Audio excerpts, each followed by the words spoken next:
The United States imports oil from Saudi Arabia, cars from Japan, TVs from Korea, and whiskey from Scotland. So what do we import from India? We import people, really smart people. And as you're about to see, the smartest, most successful, most influential Indians who've migrated to the U.S. seem to share a common credential. They're graduates of the Indian Institute of Technology, better known as IIT. Made up of 7 campuses throughout India, IIT may be the most important university you've never heard of. This is IIT Bombay. Put Harvard, MIT, and Princeton together, and you begin to get an idea of the status of this school in India. You compute the capacity of the column. IIT is dedicated to producing world-class chemical, electrical, and computer engineers. And then you plug this back in and you... With a curriculum that may be the most rigorous in the world. Just outside the campus gates, the slums, congestion, and chaos of Bombay are overwhelming. Inside, it's quiet and uncrowded, and by Indian standards, very well equipped. Getting here is the fervent dream of nearly every schoolboy. With a population of over 1 billion people in India, competition to get into the IITs is ferocious. Last year, 178,000 high school seniors took the entrance exam called the JEE. Just over 3,500 were accepted, or less than 2%. Compare that with Harvard, say, which accepts about 10% of its applicants. The IITs probably are the hardest school in the world to get into. In the whole world.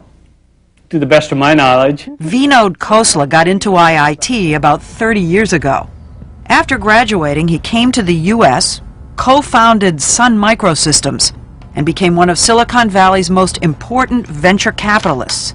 He's one of thousands of IIT graduates who've made it big in the U.S. How significant would you say the impact of IIT graduates has been on the American technology revolution? It's far greater than most people realize. Microsoft, Intel, PCs, Sun Microsystems, you name it. I can't imagine a major area where Indian IIT engineers haven't played a leading role. Leading role?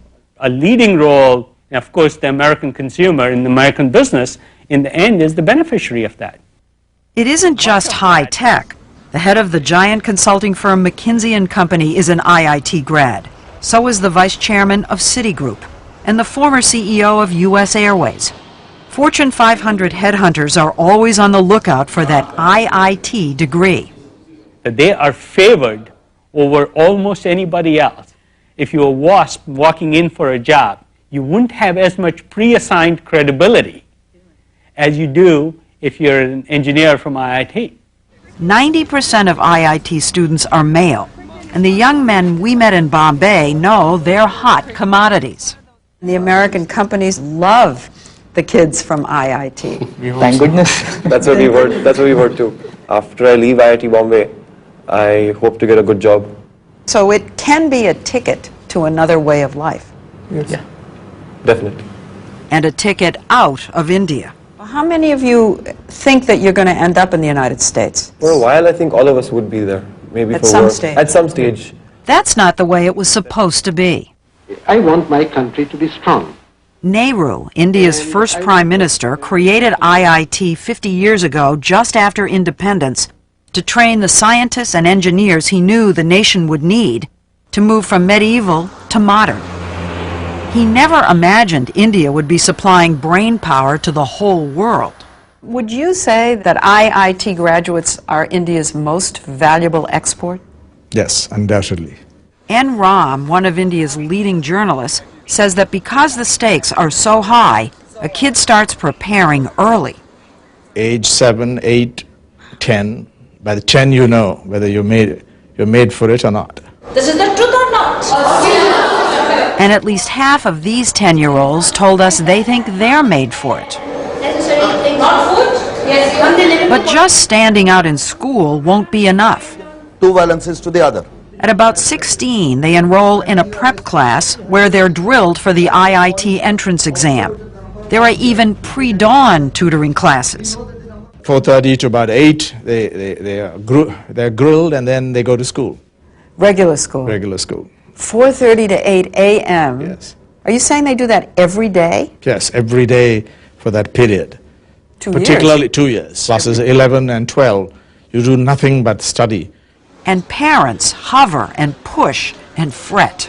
I normally stay up all night and study for my exams. So during this preparation, my mother never used to let me prepare my own cup of tea. So if you stayed up all night, she stayed up all night to make your stay up tea? with me, yeah. After years of preparation, the day they and their families believe will make or break the future finally arrives. On the day of the exam, my dad, my mom, and my younger brother, they all accompanied me to the center. I said, okay, now you can leave. I'll come home on my own.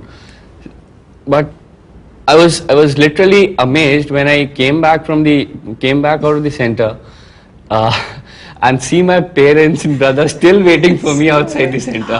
How many hours? It was close to 6 hours. 6 hours of testing, then an excruciating month-long wait for the results. They put them up on the web and you can call them You up, can call them. and after 10 days you get a letter. So But it's on the web so everybody knows. Yeah. Yeah. You never get your marks. you just Nobody get your knows. all India rank. You just get your rank. Rank, so you first, second, third in the country. Right. Yeah. So it goes from So 1 to everybody 1 to knows. 3,000 roughly. So if you were 2,999, everybody knows. Everybody knows, and you're considered really lucky. The top rankers get their photographs in the paper and all. So The high ranks, the high Yeah, ranks. he's one of of them. course. You were one of them? Yeah, somewhat. Yeah. What number? I was 196. Did you get your picture in the paper? Oh yeah. The ranking isn't just an ego trip. The top kids get to choose which campus they want and which major. It's a big deal in India. It is. Narayana Murthy, founder of the huge software company Infosys, is known as the Bill Gates of India. It's very easy to lose hope in this country. It's very easy to set your aspirations low in this country. But amidst all this competition among high-quality students, this institution of IIT sets your aspirations much higher. Now what about your own son? Well, my son, he probably wanted to do computer science at IIT. To do computer science at IIT, you have to be in top 200. And he couldn't do that, so he went to Cornell instead. Think about that for a minute. A kid from India using an Ivy League university as a safety school. That's how smart these guys are. I do know cases where students who couldn't get into computer science at IITs, they have gotten scholarship at MIT, at Princeton, at Caltech. Yes, sure. You wouldn't mistake this for MIT or Caltech. It's the final exam of metal fabrication class required for every IIT freshman. Call it shop class on steroids. Using just a saw and a file, students have to cut quarter-inch steel into an assigned shape, measured to the millimeter. It's an illustration of IIT's emphasis on engineering basics, precision, and discipline. Nobody majors in music at IIT. The education is not well-rounded. But in science and technology, IIT undergraduates leave their American counterparts in the dust. When I finished IIT Delhi and went to Carnegie Mellon for my master's, I thought I was cruising all the way through Carnegie Mellon because it was so easy relative to the education I had gotten at IIT Delhi. If you think of engineering students as nerds, not particularly bold or creative, IIT somehow breaks the mold. It turns computer geeks into risk takers and leaders. I'm wondering why so many IIT graduates are entrepreneurs. Why so many do start their own companies. I think it's because of the confidence. We are lucky enough to be told by people around us that we're good and that we have a bright future, and that gives us a lot of confidence. There's something else. Students act like entrepreneurs the whole time they're at IIT. They run everything in the dorms, which might be mistaken for cell blocks if not for all the Pentium 4 PCs. They organize the sports themselves. They even hire the chefs and pick the food in the mess halls. And unlike so many other institutions in India, they all know they're here because they deserve to be here. Can you slip somebody a couple of rupees and say, come on, get my son in? No, no, never. Impossible? Impossible, impossible. There is no corruption. It's a pure meritocracy. IIT may also be one of the best educational bargains in the world. It costs a family just about $700 a year for room, board, and tuition. That's less than 20% of the true cost. The Indian government subsidizes all the rest. While some IIT grads stay and have helped build India's flourishing high-tech sector, almost two-thirds, up to 2,000 people leave every year, most for the U.S. Some people would say you're subsidizing factories which produce largely for the higher end of the American employment market. So there's this debate here that says, why are we spending so much money to educate these brilliant young men who just leave? You don't have to be crudely nationalistic to raise this question. There's a need here, there's a demand here, and these guys are simply not available. How many of them ever come back? Very small percentage. But my view is that we also have to work harder here to make it attractive for them to come back. Murthy is doing his part. His software company, Infosys, hires about 150 IIT graduates every year to stay and work in India. He says the brain drain doesn't worry him. Sure, Nehru wanted all these young men and women to contribute to the success of India, and they are contributing to the success of India in some way, because today the respect for the Indian professional is much higher in the United States than what it was in the 50s. But does that translate into investment money coming into India?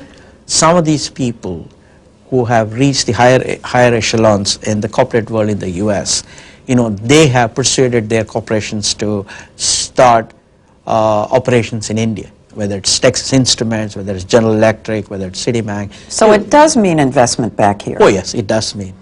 I have no question that India now is benefiting significantly from the cycling of knowledge, the back and forth, no question about it.